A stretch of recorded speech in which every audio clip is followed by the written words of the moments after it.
Now I gotta start over. All good, no stress. Okay, so everything's good now. Perfect. All right, so once again, inside the Discord, just look for this 20 trade challenge thing. Hopefully, everyone can see it. If you don't have access, once again, just let me know. We'll sort all that out. But the plan, once again, is just to get this thing rolling. And like I said, we're gonna just quickly talk over what the process is. So the first thing I want you to do, if you are interested in participating in this thing, is to first off read through the challenge info. Okay, so go through this section first. The goal is basically to get you trading 20 A+ trades in a row. Okay, if you break any sort of rule, you go back to trade number 1. It's a huge challenge because it's going to really push us to, trade only A+ setups, which is mentally hard, emotionally hard. We FOMO. There's so many other factors. Now, with that being said, we might have funded accounts, we might have eval accounts. So how you decide to kind of trade this challenge is up to you in that way. So like, I'll give you an example. If I'm trading on my funded accounts, well, this challenge is perfect for that, right? Doesn't mean I can't trade on my evals and, experiment or, try some riskier setups. That's a whole different, that's a whole different bag. This bag is basically about our funded accounts or any account that you deem very important to you, right? That's the whole point. But the idea is we're trying to reshape ourselves as traders, right? So, we don't want to be taking B- or B setups. We don't want to break, any of the risk rules that we have in place for our setups. If you have impulsive trade ideas, that leads to FOMO, panic, anxiety. Like, we don't want to touch those. Even if you fail to journal, right, document your trades, and violate basically any part of your overall system, you got to start back at 1. So, like, you could hit 5 trades in a row, and then on your 6th trade you make a mistake, like you fail to do something. You got to go back to number 1. Now, am I going to hold you accountable and police you? No, I'm not. It's up to ourselves to hold ourselves accountable. I'm going to be looking into everyone's kind of posts periodically throughout the week just to see how everyone's doing and stuff like that. So I will be looking at stuff, and if you have questions, obviously hit me up. But ultimately, we have to be accountable. We got to hold ourselves accountable. Excuse me. So, what counts as like an A+ trade, right? So, we're all typically trading somewhat the same way, right? We're using a higher time frame context. We are using a lower time frame entry model. We have a series of confirmations. We do have invalidations to what our setup looks like. We could even have like well-defined risk to reward type ideas, like 2R. Some of us are maybe skimming profits at specific levels, right? So it's like if NQ hits 20 points, take some profit off. It hits 50 points, take some more. 80 points, take some more. You know what I mean?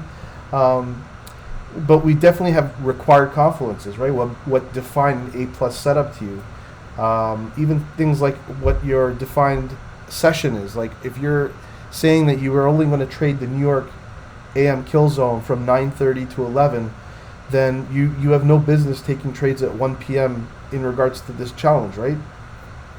And then of course we have like disallowed conditions. So like that could be like a bank holiday. Today's a great example of that, where it's like, hey, I'm not going to trade on a bank holiday, but if you show up and start trading your funded accounts on a bank holiday, that you're breaking a rule, right? Now the other thing is proof.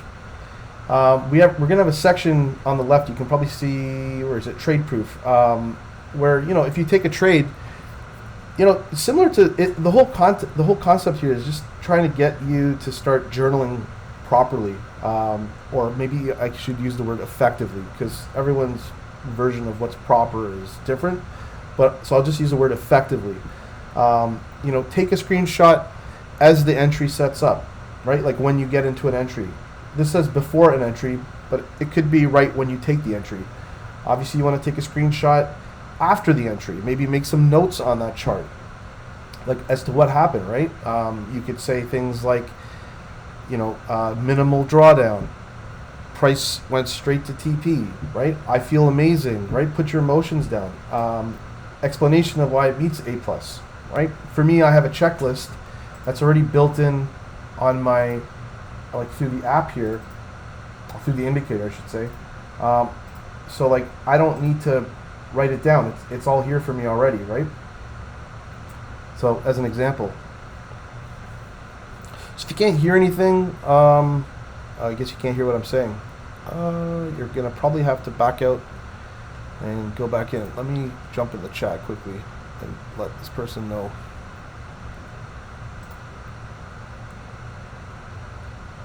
Thanks, Don. Beat me to it. So,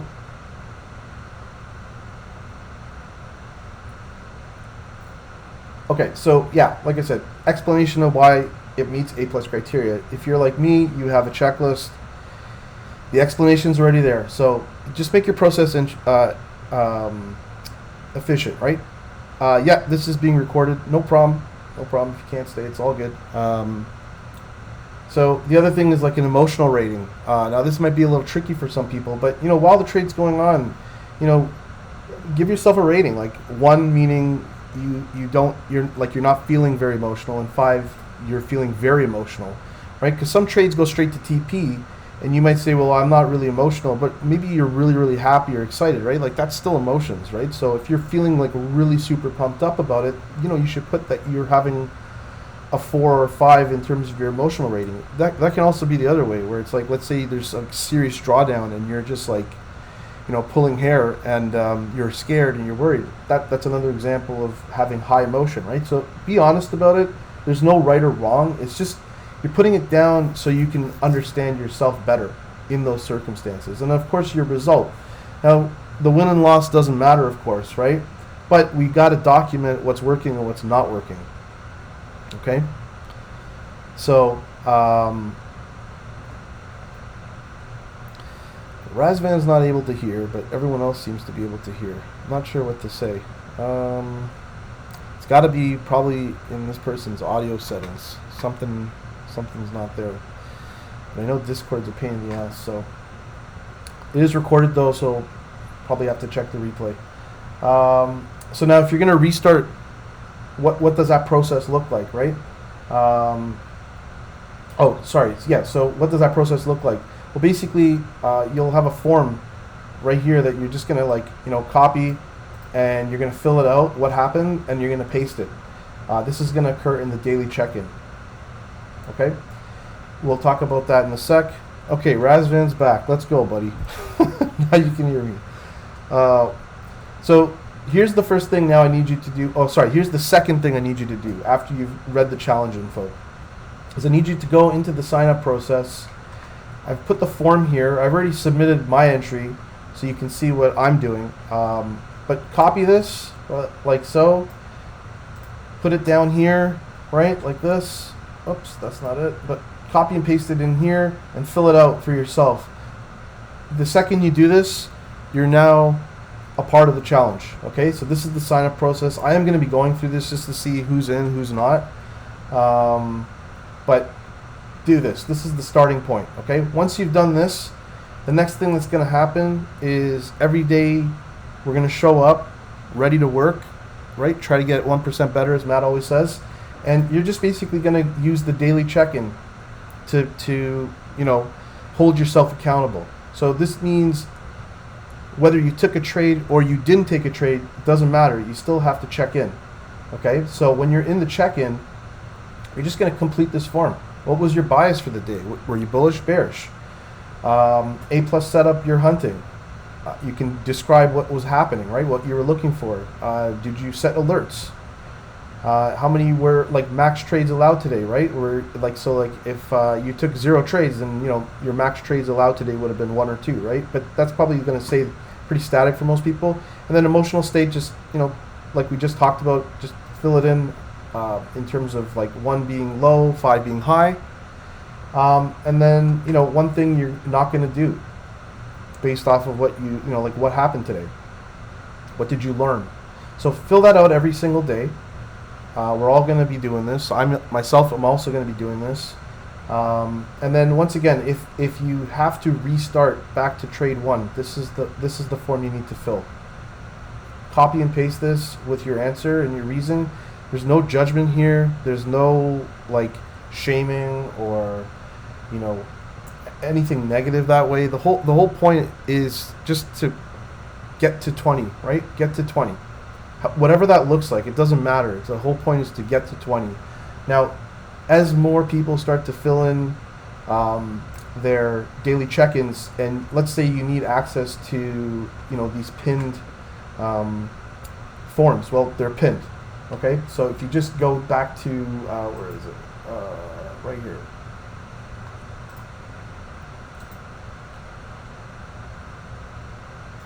I gotta figure out how to use this properly still. Jeez.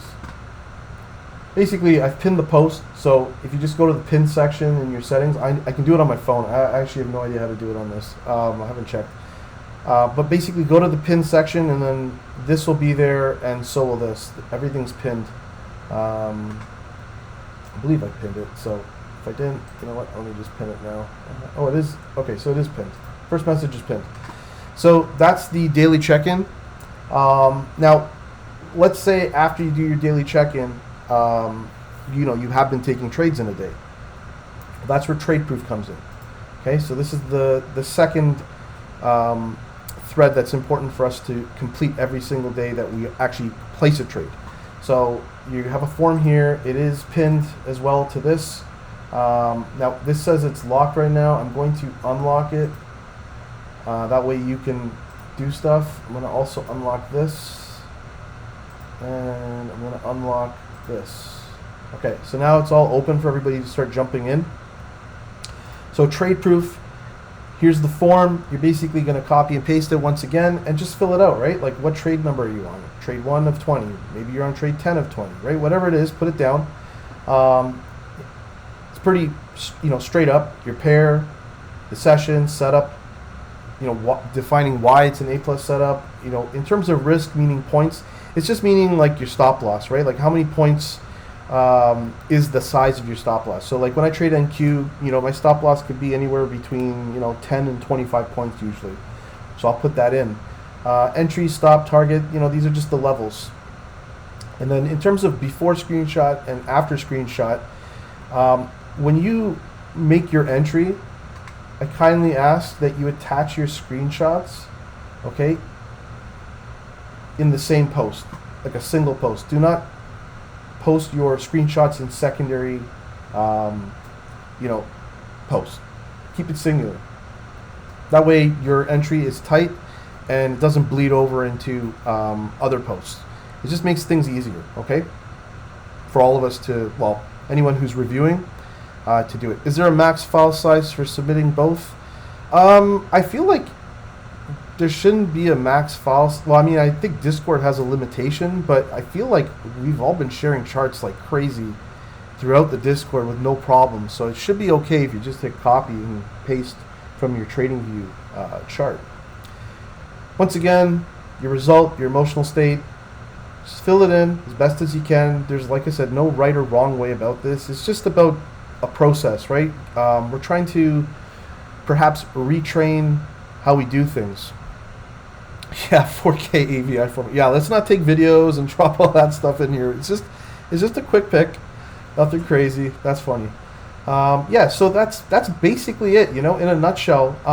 In terms of the mission accomplished, well, this is here for a reason, because like I said, some people are just naturally going to take more trades than other people. So like I trade on the 1 minute time frame, and I'm a very high, I have a high frequency of trades in a month. There's a good chance I could probably hit this in a month. That is my target. So if I do finish this, or if someone else does finish the process or the challenge, I want you to complete this out and paste it here as to what you experienced, right? So it says here @user, just fill in your username, like your Discord handle, and just complete the key lessons that you learned. What was maybe your favorite trade out of all the 20? What was your biggest improvement from 1 to 20? and then indicate what your next set of goals are. Now, can you restart this process? 100%. That's the whole thing, is to just keep going. It's all good. You can start again. If you're going to sign up again, just go back to the sign up process and re-sign in, right? Because the reason being is there is a starting date. Here, my start date. So your date, like for me, I'll give you an example. Let's say my starting date is January 20th, and let's just say for whatever reason I finish my 20 trades by the end of February.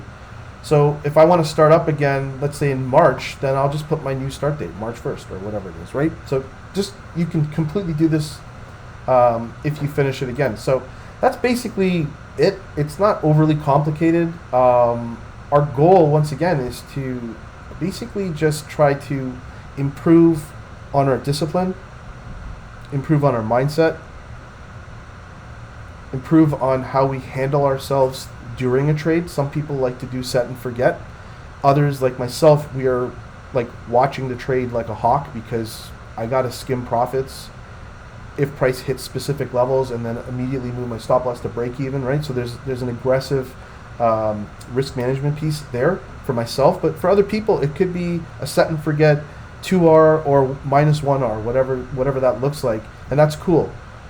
Do whatever's best for you, but the goal is just stick to what you define to be A plus. Okay.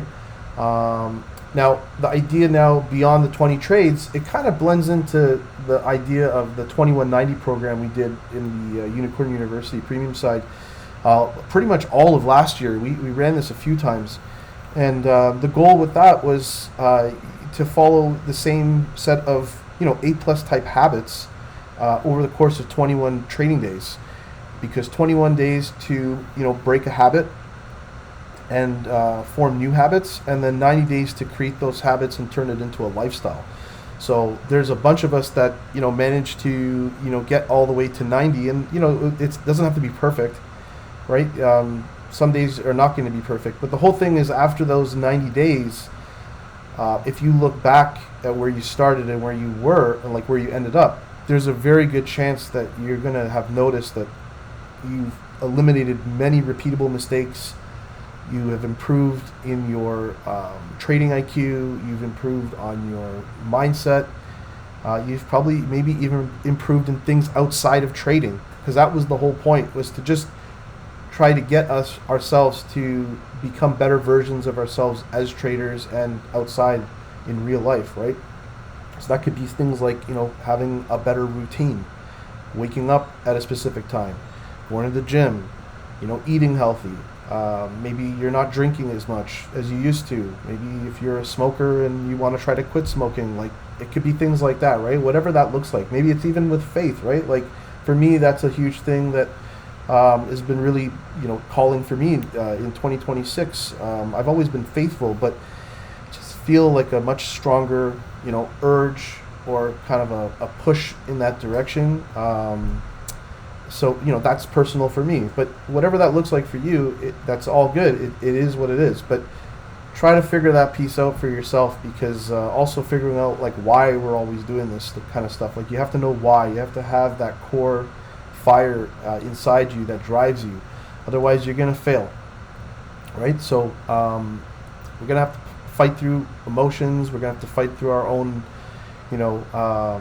our monkey mind, so to speak, that's gonna try to derail us and act like it knows better. But this is why we're doing these repetitive actions, because the more repetitive we make these things on a daily basis, the more mechanical it becomes, and no amount of second guessing is going to impact you, right? Because let's say you take 10 solid trades in a row, you have 10 solid trades in a row of data and time and energy, and sweat to fall back on, to make you second guess, like, or to make you to not second guess, like screwing up on that level of the trade, right? It's because you got so much that you've already built. Like, are you really willing to lose all that?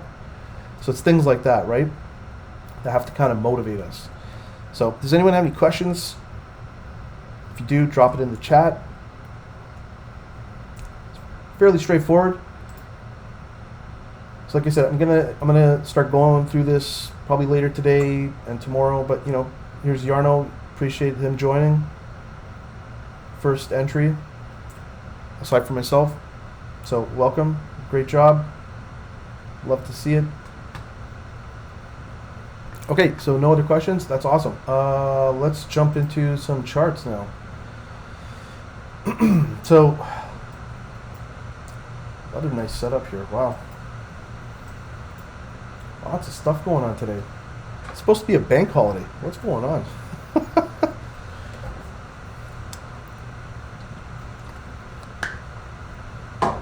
Thanks, buddy. Hassan asks, how do we overcome the ego of being right after a winning streak? My goodness. That's a really good question. So for some people that I've seen, what they do is they have other things that they do in life that keep their mind occupied, right? Because our ego is only going to appear when we let our mind start running away with things. So if you're keeping yourself busy with other things, I don't think your ego has a chance of interfering with your day. If you're staring at the charts all day, well, then your ego might show up. So whatever that your life looks like outside of trading, start putting time there, right? Like for me, I have a day job and I'm stuck on my desk kind of thing, like working pretty much all day.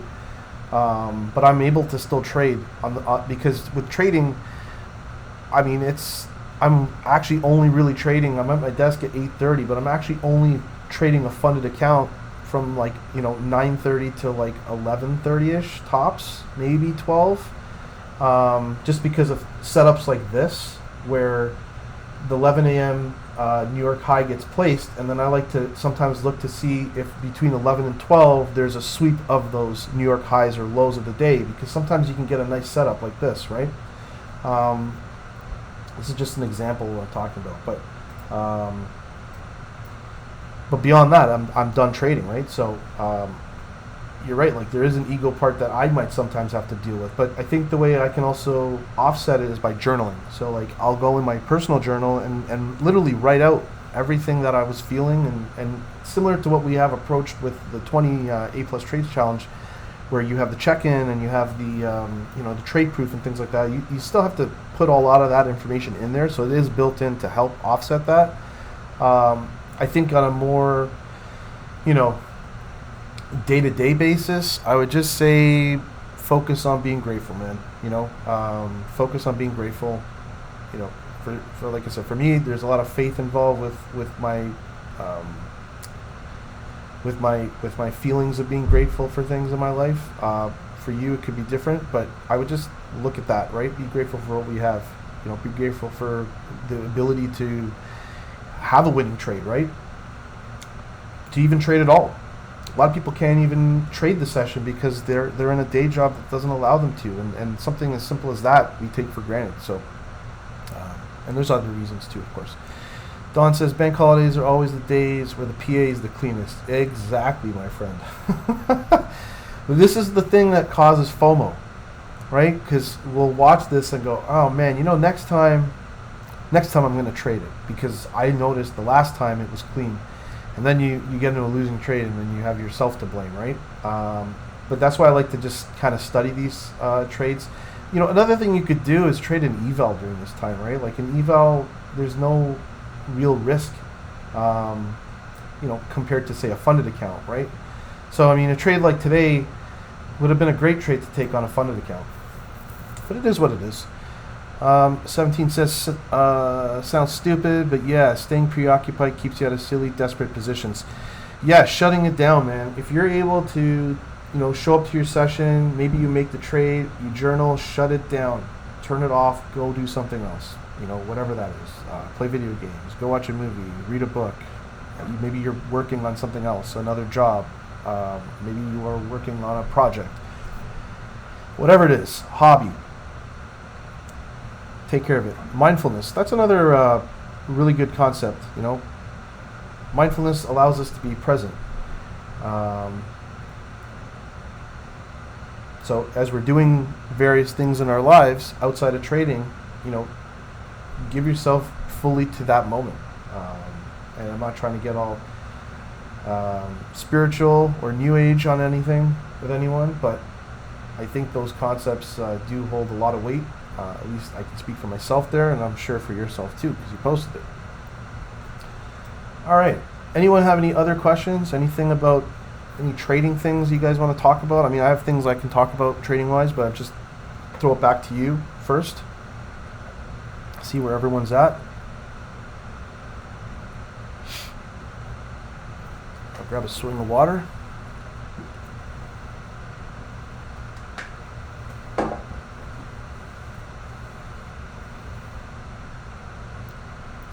Hey, good morning, Ash. Your Rams won, eh? Is that your team? The Rams? LA, though. Why the LA Rams? Just curious.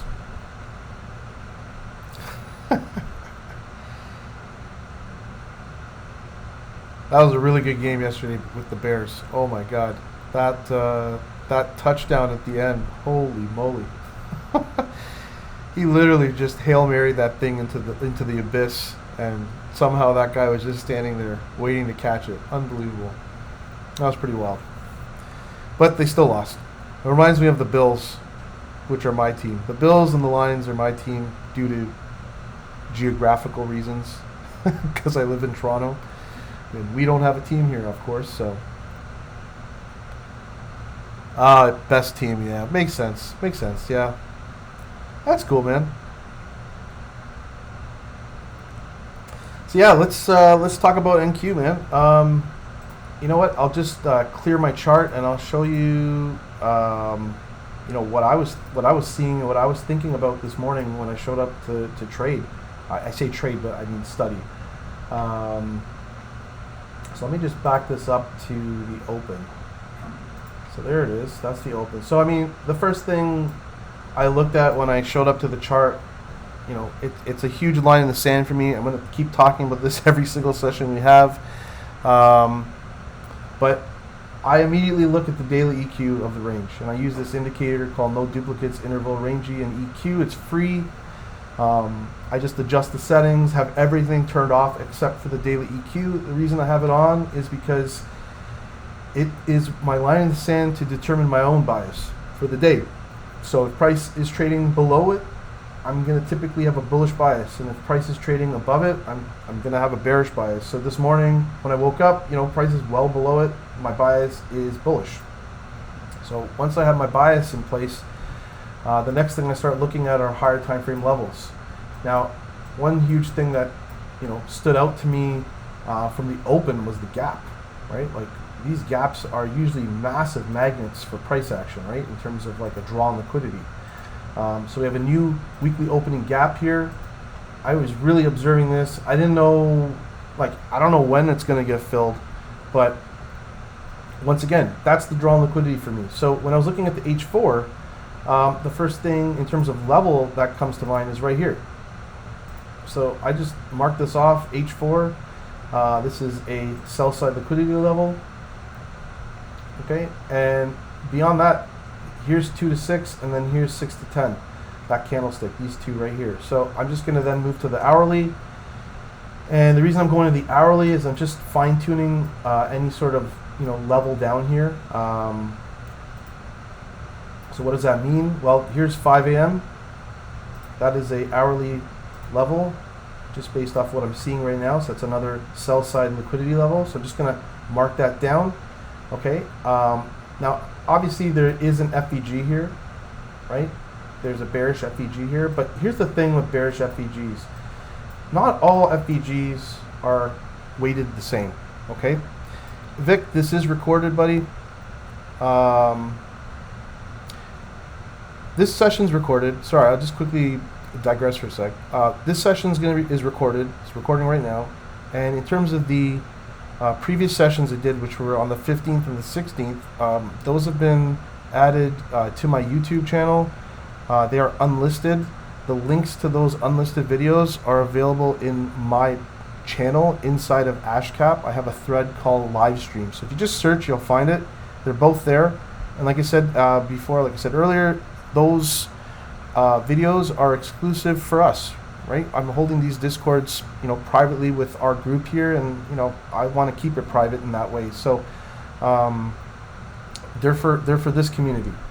So once again, hourly and 4-hour levels are swept. It really is this simple for me, okay? And then after that, I'm going to move to the 15-minute. And the reason I'm going to the 15-minute is I have my indicator set so that it will show me, the settings of the indicator once I get to specific time frames, right? Like I don't need to have the ICT kill zones and pivots on when I'm on the hourly or the 4-hour, right? Because I'm just marking off those higher time frame levels. I don't need to know where the specifics are. But as I start to move to the 15-minute and lower, my indicator will start to pop off and show me these levels, because now I really want to fine tune those levels that I had marked off as, say, H1 or H4. So if I'm looking right here, for example, right? One of these levels could have been like, say, the low of London, but that's right here, it looks like. So I don't have to really adjust that.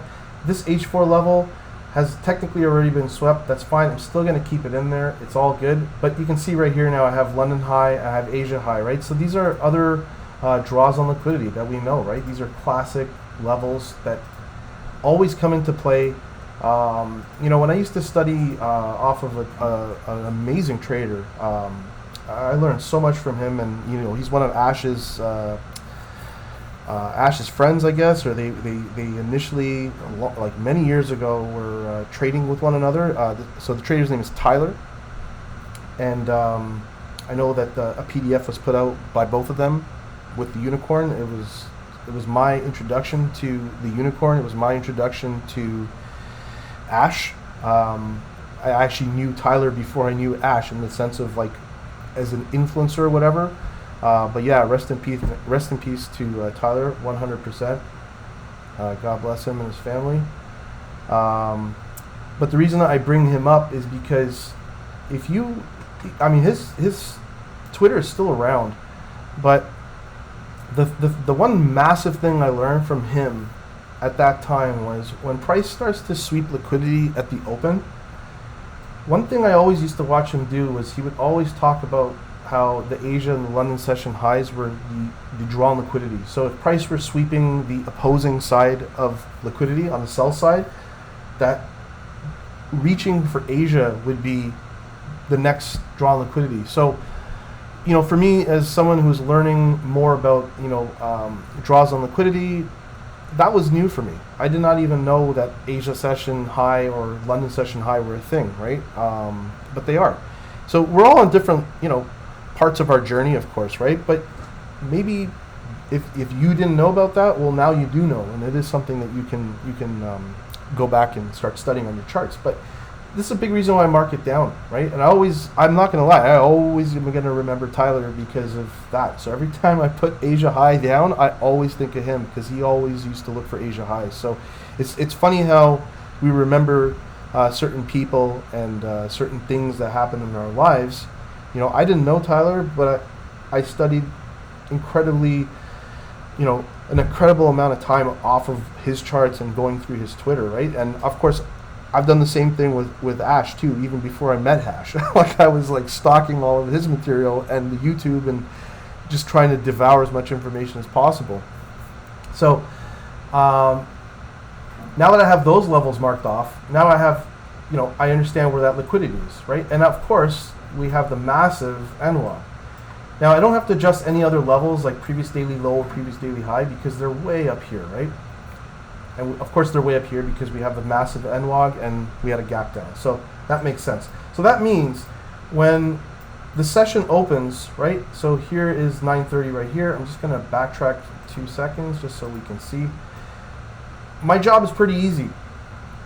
My job and your job should be to just wait for your higher time frame levels to get tagged. Set an alert. So I set an alert at the low here off this H1 level, okay? And I just waited. Now, there is another level below, which I did have marked, which is right here. And I'm just going to put it in because I did mark it, and it would have been this low right here, okay, at 24,887. There are some FVGs here, but I do personally like to wait for external range liquidity levels to get swept. That is what I like to use. So if price were to have rejected here and headed lower, then this would have been my next point of interest. And I would have just set an alert and waited. And if it doesn't hit, it doesn't hit. It is what it is. So let's go back to the 15.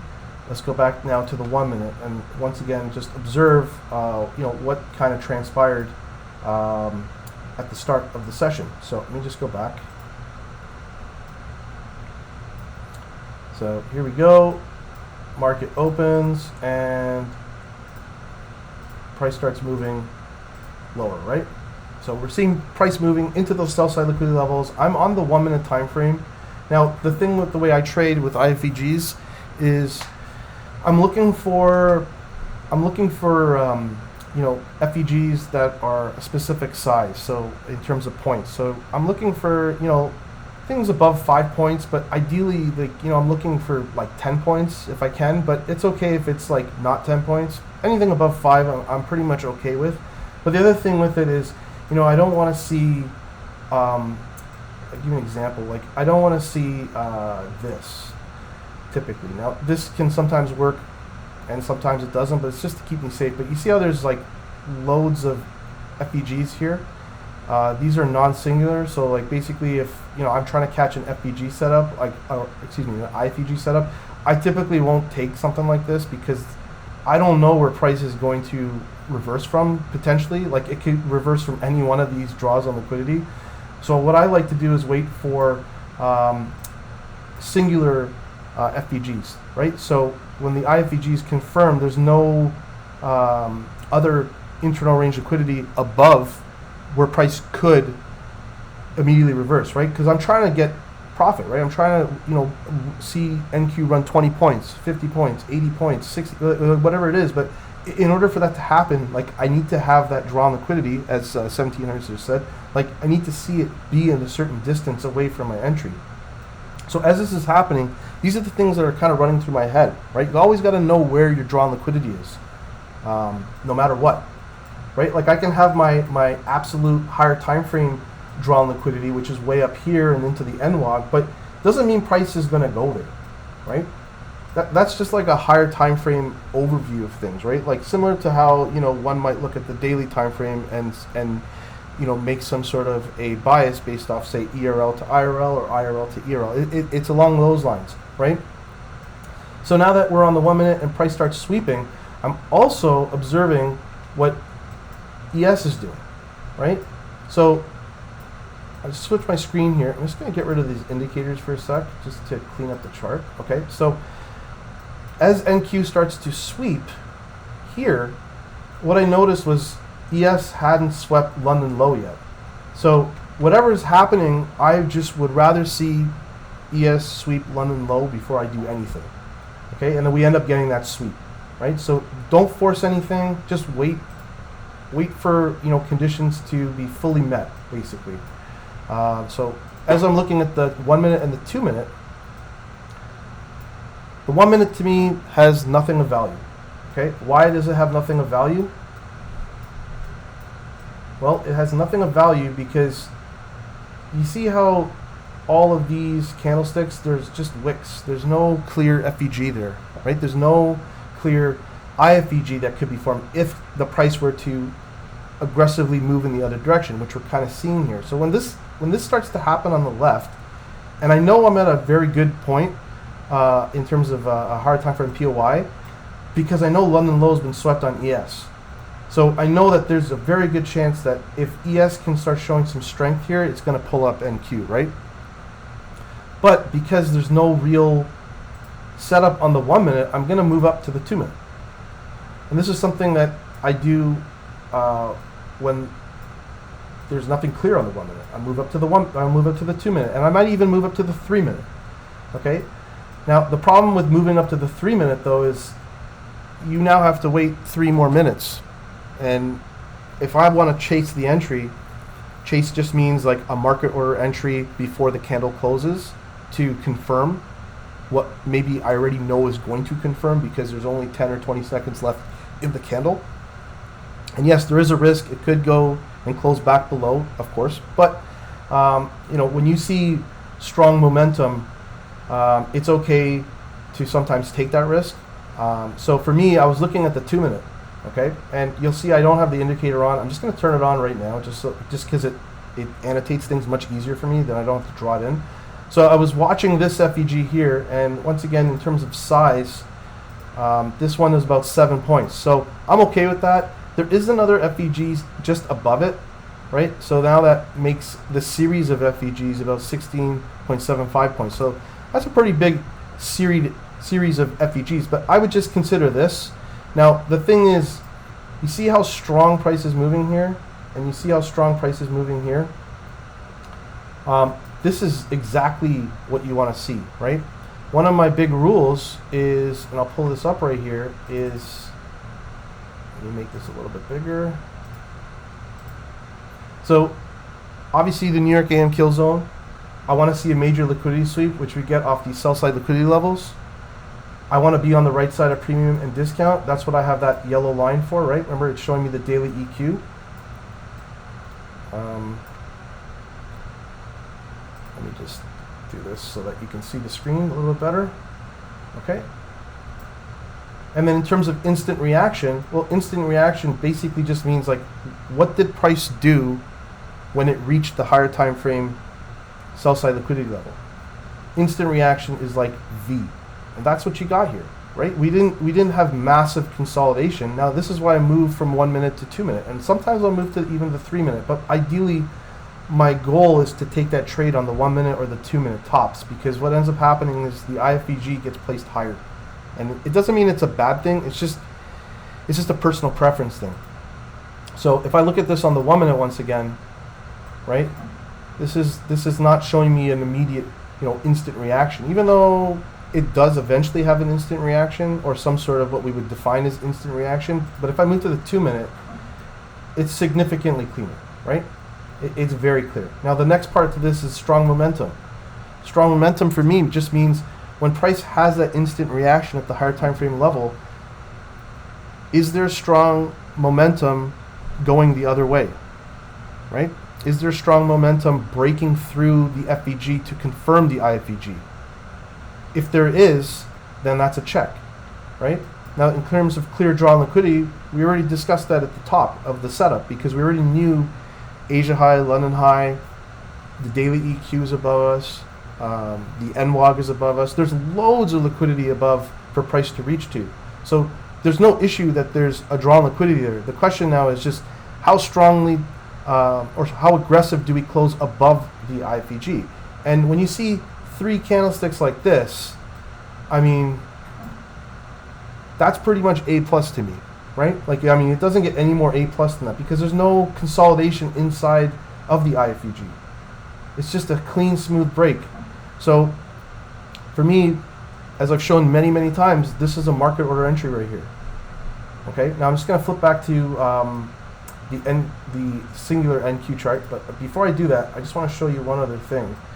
I was watching ES like a hawk, okay, and I noticed that with these moves, they look like they're happening at the same time, but believe it or not, I think ES was actually showing way more strength out the gate, and then I would see NQ kind of catch up later in that candlestick. I'm not sure if anyone else saw that, but I did see that. Another thing I want to show is I saw Micah share a unicorn model on ES on the 1 minute, and I just wanted to kind of showcase this, because they, like, if you use these levels, I'm positive like you can catch some pretty decent moves if you're trading, say, a unicorn. Okay, Picasso, what's up, buddy? I see you there, man. Good to see you, pal. So here's the unicorn, right? So before I show the unicorn, we have the liquidity sweep occurring at a higher time frame POI. Right here, London low is swept. That's our higher time frame POI, and then we're just looking for the highest up close candle before the leg the leg down that takes liquidity. And if we just look at those swing points, you have a swing point here and another institutional swing point right here. So this, to me, is our breaker block. So there's your breaker block.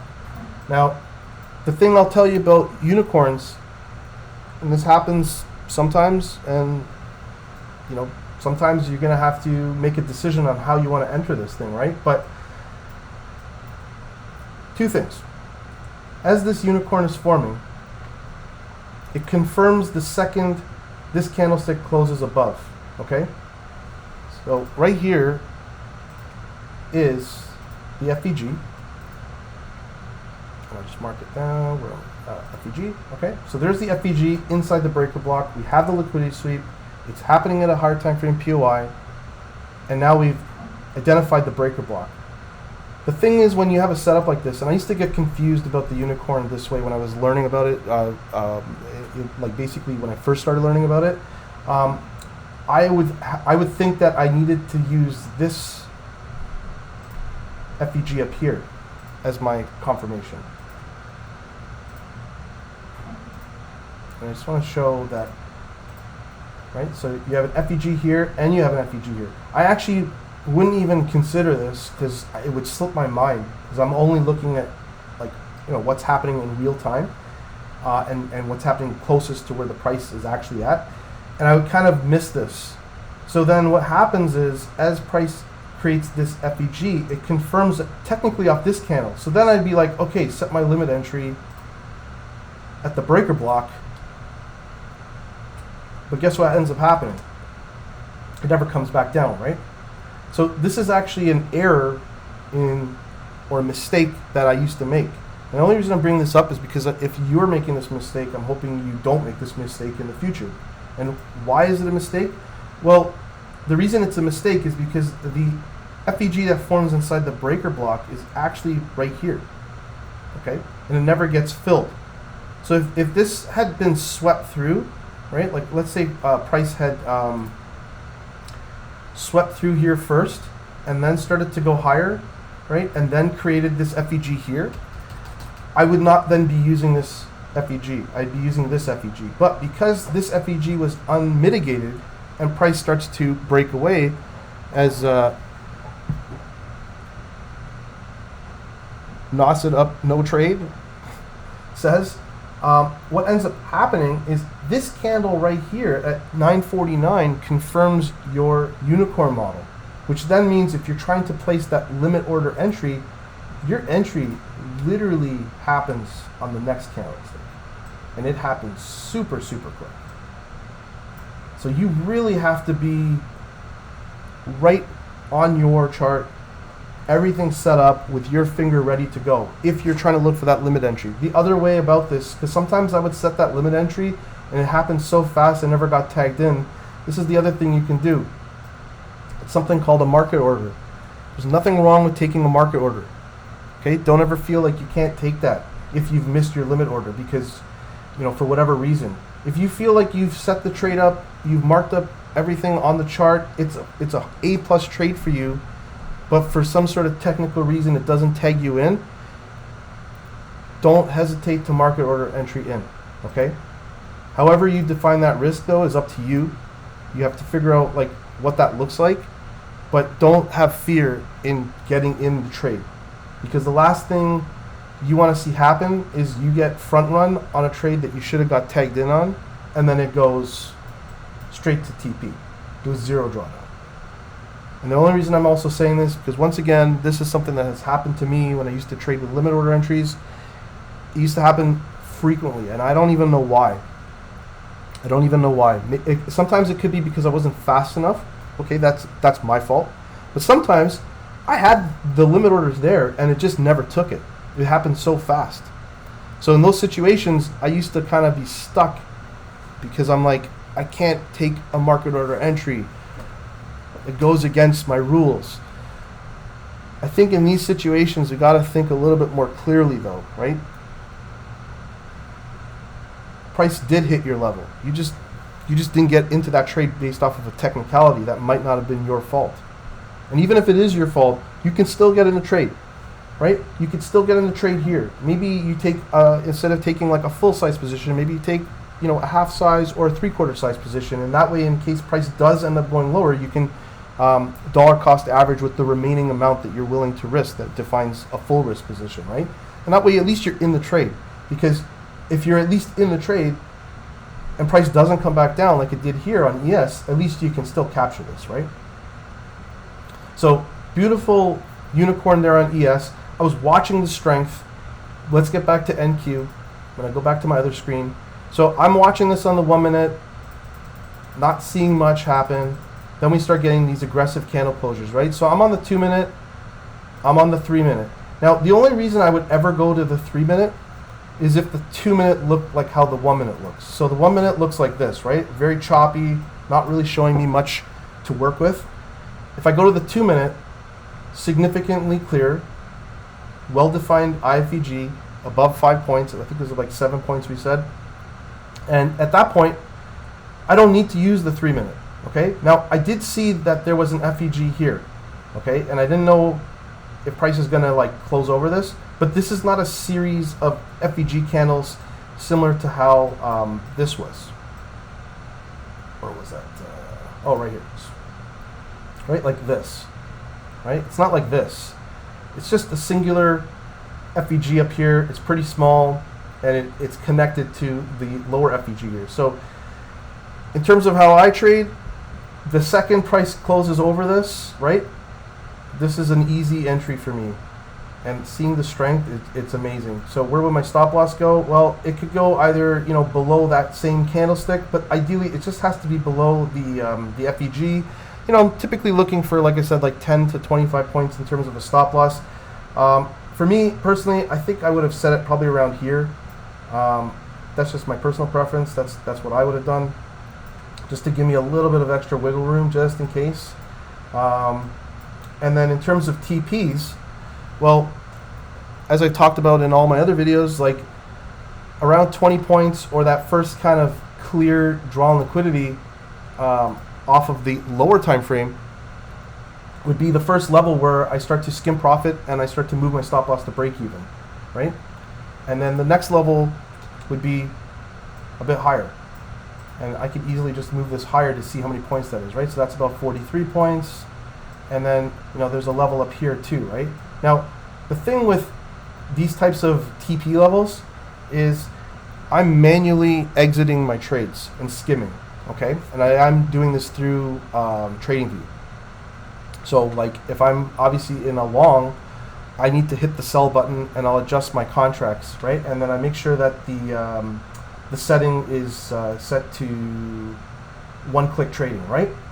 Because the last thing you want is to click the sell button trying to market order entry and skim profit, and it's then giving you a prompt saying, is this what you're trying to do? Are you sure you want to sell your position? And then next thing you know, price skims up and comes back down, and then you missed it, right? So make sure that's clicked to one click if you're doing it in TradingView. And then I would just hit that sell button the second price starts to hit this level. So let's hit play, see what happens, right? So now the beauty of this IFVG indicator by 2 degrees, I use it because it just makes my life more efficient. That's the whole point of an indicator. I don't need the indicator to trade because I know how to identify the IFVG that I want to trade off of, but the indicator just makes my life more efficient, right? It marks things on the chart for me. It sets alerts for me. It fires off. So in case I even miss like a sell side liquidity level or a buy side liquidity level, that then sets up an IFVG, which has happened to me because the external range liquidity level was like so small that I missed it, but it still set up a play. I got that alert and I'm like, wait, what? Where was that level? I thought it was way further down. Sure enough, there's a valid setup and it's a beautiful one. It's A+. I take it and it wins, and I'm like, wow, good thing the indicator alerted me, right? So we have to use indicators to benefit us in more efficient ways instead of like relying on it, right? Because what happens if an indicator stops working? You're screwed, right? You're completely screwed. And this is why you have to understand how to trade blank, clear, clean price action with no indicators. And this is the beauty of why, when I found Matt was doing that. And that's exactly what I wanted to learn, is I wanted to learn how to trade off of a blank chart. I think what he has done is he's helped all of us how to fish, right? He's not just giving us the fish, he's teaching us how to fish, right? Cliche saying, but it's the reality, it's the truth. So my foundations are all driven through everything Matt has taught me. And I said this in the last live stream, but like trading is 80% mindset and 20% technical. So I learned that 20% technical piece from him and reshifted some of the things I was doing. But the 80%, which is the mental, I had no idea how high the bar was set until I met Matt. And I saw how disciplined he was, how patient he was. Like there'd be trades where I'd be like, how are you not taking this trade? In the back of my mind, of course, because I'm not going to be rude and like say it out loud and, get banned or whatever. But like, I'd be like, what the hell, man? Why didn't you take that trade? And then of course, like I'll take that trade and then the price basically goes to stop loss. And then, you know what I mean? Like he's like, well, this is why I didn't take the trade because, there's news at 10 o'clock and it's only 9:30 and I like to wait for news. It's something as stupid as that, right? Like that's what used to happen to me. And I used to bang my head on the wall. But, those little nuggets of information are what have really helped me develop that 80%, right? That mindset piece. I don't think, I don't know if you're going to find that from other people, man, because I've looked far and wide and Matt's one of the few people, especially at that time, he was probably the only person I ever met that was literally showing off how to remain disciplined and stay composed. So shout out to Matt there. And check out the chat. Andy says, if I started with the $100 monthly membership, how long do people roughly understand it fully? How long do people roughly understand it fully? Sorry, brother. Do you mean like how like understand the concepts? Yeah, what the thing is like everyone's on a different trajectory, right? Like, I'll give you an example. So when I found Matt, late 2023, I was with him starting in 2024, and I didn't know the unicorn, right? Like I said, I only learned it through him and Tyler off that PDF, but I showed up to every single live stream Matt did. So he back then he used to do one Wednesday YouTube public live stream, and then he would do two premium live streams. Now I wasn't in the premium at that time, so I was only catching the free one that was on YouTube, but I would devour everything he had on YouTube and watch it like over and over. I used to make notes on which videos were specifically ones where I need to go back to because there was like super nuggets of information that were resonating with me, that were like unlocking things.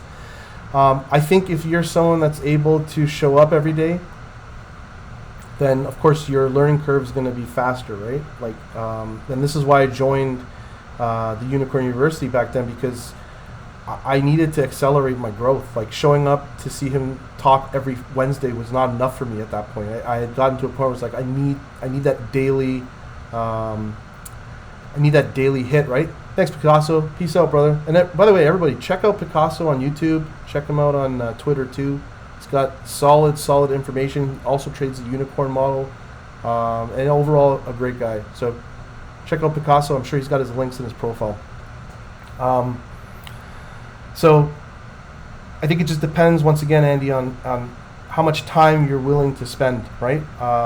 The more time you're willing to spend, the faster you're gonna learn it. But the thing is, as you start to learn it, you're going to have to start recognizing the way you want to trade it. And that's, I think, what separates one trader from the next, because you can't just copycat somebody, right? It doesn't work that way. There's so many lessons that we're going to learn as you're trading. You're going to learn so much more about yourself as you start to trade. So like I said, when I started paying the monthly membership, it wasn't like, yeah, I learned that 20% technical, but the mindset, the psychological piece, that was like invaluable, and stuff I didn't even know I was going to get, because I didn't even know how high the bar was set. And I think a lot of people are underestimating that side of things. And that's cool. Like, I mean, what can you do, right? That is what it is. And I will say one other thing. I think when I found out back then how old Matt was, I couldn't stop laughing, because I thought he was 40. I thought he was an older dude like me. And then I found out he wasn't even 30. I was like, holy crap. Brother's not even 30. And crushing it. I was like, this is insane. So that made me laugh. So anyways, yeah, back to the chart. So I will set my TPs, right? Like I'll set them up, somewhere around here, basically. And I'll continue to set them where, like the indicator is showing me draws on liquidity, but it doesn't mean I have to follow, right? I can do whatever I want. Now, the other thing I was saying was about the market versus limit, right? So as price starts to get to these levels, I'll hit that sell button and skim profit via market order. So as price starts to go higher, right? So right here, I'll bang another TP. The second my first TP is hit, though, I'm moving my stop loss to break even. So that should be noted, okay? And then you get TP2 here. And if we look at where TP2 is, we're already well above that 2R marker, right? Now keep in mind, because I'm skimming profit, I'm not getting that full 2R. So you have to be aware of that. But this is where position sizing comes in handy. Like on a trade like this, like if I were risking, I don't know, $300 roughly on the trade, by the time this thing was done, so even this, actually before I say anything about that, you see how price comes up here and it's pretty close to this level? So one thing I'll tell you is if it comes like this close, there's a good chance I'm probably going to take profit. And if I miss it, you miss it, right? If I miss it, my stop loss is still at break even, right? I've already taken 2 TP. This would be sad to miss this, right? But you don't know what's going to happen next. Right? You don't know what's going to happen next. And this is why you got to stick to your rules. All right, Steve, peace out, brother. That's why you got to stick to your rules, right? Don't FOMO and panic. Stick to your mechanical set of rules. So for me, like my mechanical set of rules is TP1, stop loss goes to break even. TP2, skim some more profit. If I'm not able to manually skim more profit around the next TP, then it is what it is. I just keep my stop loss around here, maybe a little higher to cover some fees, and I wait and see what it does. Because if price does this, well, guess what? I've now hit my third TP here, and maybe I have a runner. Or this thing's already run 3.57 RR. Like, maybe I don't. Right? Maybe the trade's done, because it is what it is. But you just never know what's going to happen, right? By keeping a runner open and having your stop loss maybe trailing these lows, I mean, this is how you're able to just maximize on the remaining, position that you have. And the idea that started off down here is now turned into a monster, right? And remember, we talked about the draw on liquidity, right? We talked about this at the start, like London and Asia High and the NWAG. Clear draws on liquidity. We know price has something to reach for. So get on the right side of where price is trading, off of that higher time frame, sell side liquidity, because I was trying to go long, and see what price is going to do, because sometimes it gives you this. On Friday, it didn't give me this. It gave me pretty, rough price action.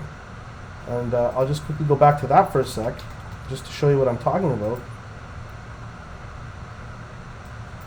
Just hit the rewind button.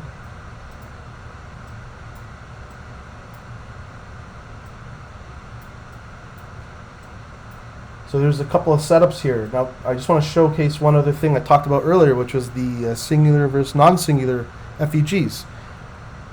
This setup that I took here, I took it off the 1 minute time frame. This is Friday, okay? I just telling you it's Friday. But here's the thing, like, price ran 20 points and I missed taking TP because it didn't actually hit 20 points. It hit 18. I got greedy.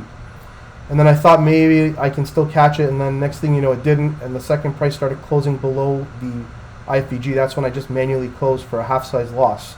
But here's the thing, this trade I shouldn't have taken even in the first place, because if I look above, there's just IFVGs, or sorry, there's FVGs above. This is not a singular setup. It's a non-singular setup. This is not what I want to see, because price can basically reject at any given one of these FVGs. And of course, guess which one it rejects off of?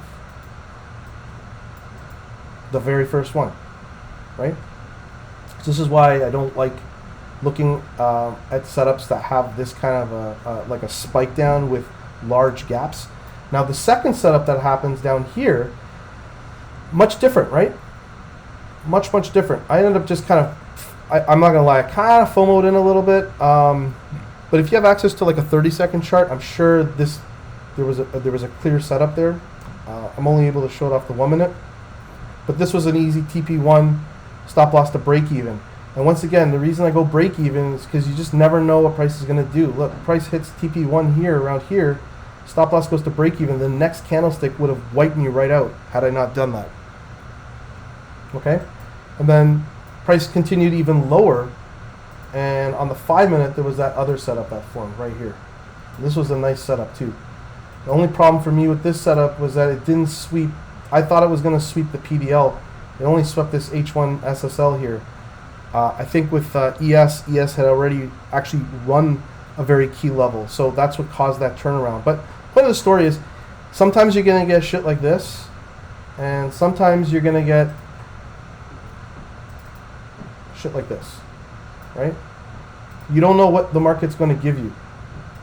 If you stick to your rules, whatever that looks like, and I'm showing you my rules, if I just stick to my rules, what ends up happening is at some point the probabilities are going to play back out in my favor, right? And having that aggressive risk management just keeps me alive for another day. Now, how you want to apply this with how you're trading, because maybe you're trading differently than me, maybe it's the unicorn model, like I said. I mean, I'm not saying do exactly what I'm doing, but I'm just saying maybe apply some of the concepts to what I'm talking about to how you're trading. And maybe just think about it. If it aligns with you, it aligns with you. If it doesn't align with you, it doesn't align with you. That's perfectly okay. Just showing you that there are other ways to look at the price. There's other ways to define risk. There's other ways to manage that risk accordingly. Anyone have any questions about anything I just went over there? I pretty much talk about this every session. It is recorded, so you'll be able to rewind and rewatch the replay. And he says, I've been in the community before, and they send signals when entering a trade, etc. Is the Unicorn University like that, or more about teaching you without the signals? Yeah, it's not a signal service. I can tell you that much, right? But I will tell you that because Matt's extremely vocal or communicative in the premium side, like he's sharing a lot of what he sees in a day, but remember, like he's showing you what he sees under his lens, right? And the way he trades might not be the way you trade. And his risk might be different than the way you risk trades. And then with that being said, if he's on a live stream and he's looking at a setup, like he's going to show you the setup, right? So it's not so much that it's like a signal service, because it's not. There's the education there, but if he himself is taking a trade, I mean, I have to call a spade and say, well, he is taking that trade, and other people could technically follow it if they wanted to, but they have to follow it at their own risk, right? Like we're all accountable to ourselves, and he's just showing you what he's doing. But sometimes that's the best way to learn, right? Is to watch how someone is trading. I'm pretty chatty inside of the premium side as well, especially inside the NQ chat. I'm there every single morning, and I'm sharing basically anything that you've heard me talk about right now. For the most part, is like I'm having conversations like that in real time inside of Unicorn University, because that's where I handle that business. So I wouldn't say, once again, it's a signal thing, but it is still showing you what's happening in real time. Resident says, I don't take trades if the price comes to breaker block entry after touching a 50-minute FVG. Rule based on my experience. The fewer FVGs above, below, the better. 100%, man. So what I used to say previously with unicorns, when I was trading CT unicorns, was a sandwich problem. right? So if you have liquidity above your entry and you're trying to get into position, now price is sandwiched between two liquidity levels, right? You have a sell side liquidity and you have some sort of buy side liquidity, right? Or if it's internal range liquidity, that's also above you, right? Like in your case, we're talking about those FVGs.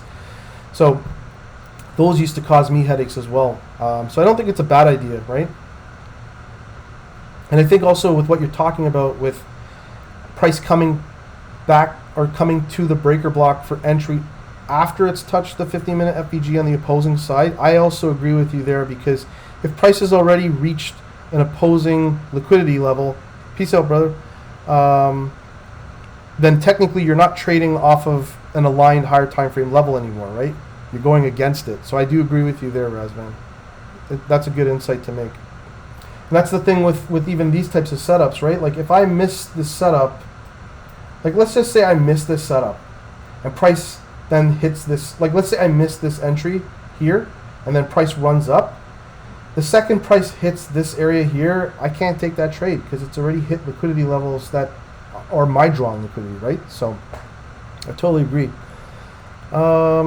I was wondering the same, but just jumped in, reviewing all the previous live streams with the explanations from Ash is giving me a great education, helped me to understand the model better than just seeing some posted trade completions in the Discord or on other social media. Yeah, and the other thing I'll say too about Matt or Ash is that like if you have you can create a personal thread for yourself and you can tag them, and like let's say you're looking at a setup and you're like, man, is this a right setup? Is this an A+ setup? And you post your thoughts to your personal thread and you tag Matt. I swear to God, he's going to be in there and helping you through. And the reason I know this because that's what he did for me. I took a leap and just started my own personal thread inside of Unicorn University in 2024. And I didn't do it so I could have people follow me. That's not what I was doing. I did it because I was trying to get better and understand. And I figured if I have a place that I can share things I'm seeing, I can then tag Matt, maybe even other scholars that were there at the time, and they can help me out. And that's exactly what happened, right? And then you start having one-on-one conversations with people like Matt, which is what you want.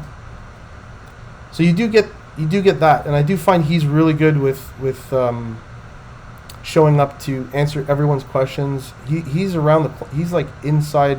I mean, he's even inside AshCap pretty much 24/7. Like he's always around. So it's just when you're in the premium side, he's gonna give you more attention, obviously, right? Like it's the premium side. It is what it is. But it's honest, it's unbiased, it's unfiltered.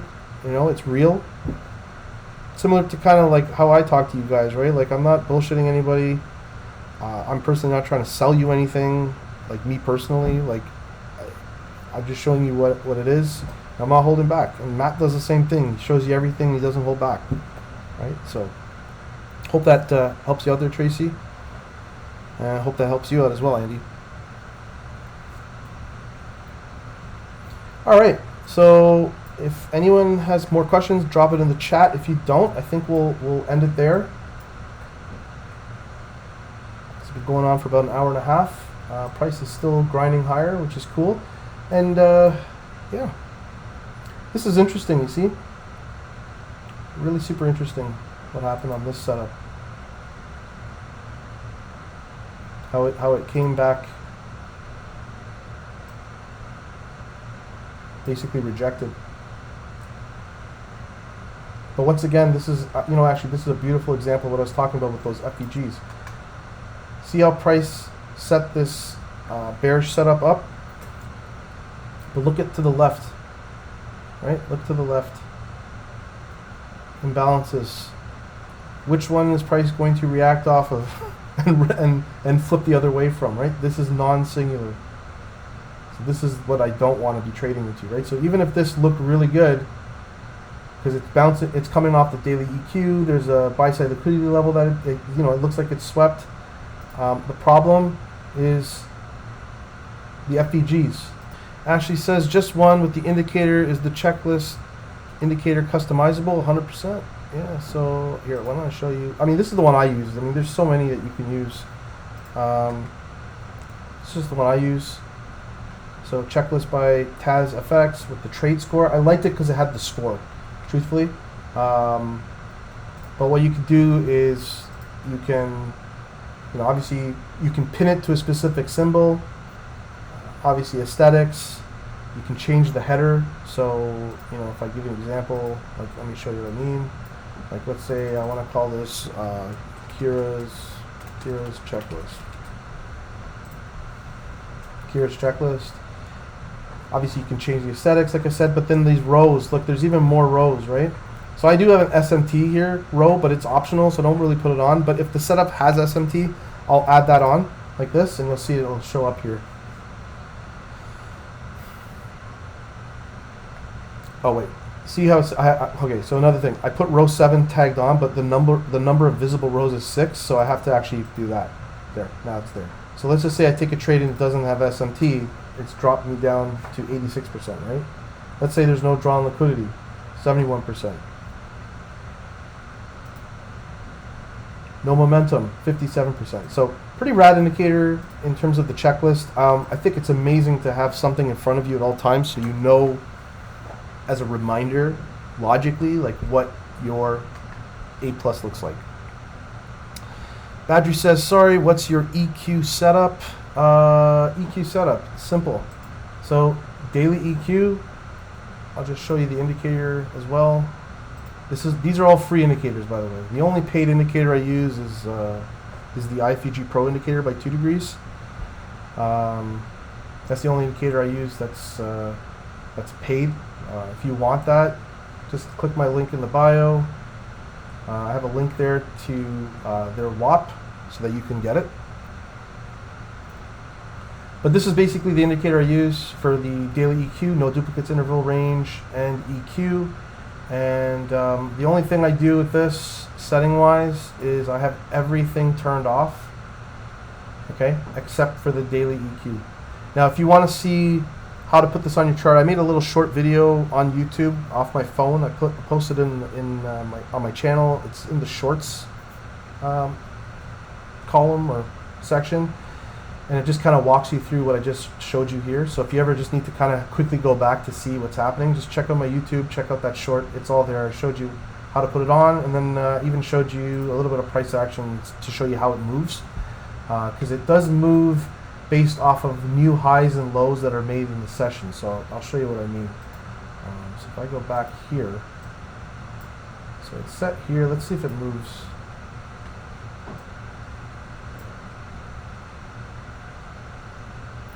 It makes a new high, it'll move. No, so it hasn't made a new high yet. So that's why it didn't move, because the high is still being tagged here. Now it looks like London's being tagged, so that's cool. And if that SMT is optional, seeing the 170, yeah, exactly. Yep, 117% is better than 100% for sure. So, okay, folks, appreciate everyone's time. We did cover a good amount of things today. We talked about the 20 A+ trades challenge, and we also talked about more strategy-driven stuff in terms of how to analyze price action on the lower time frame. I find people are really, really good at understanding the higher time frame, but when it comes to the lower time frame, things start to get a little bit hazy.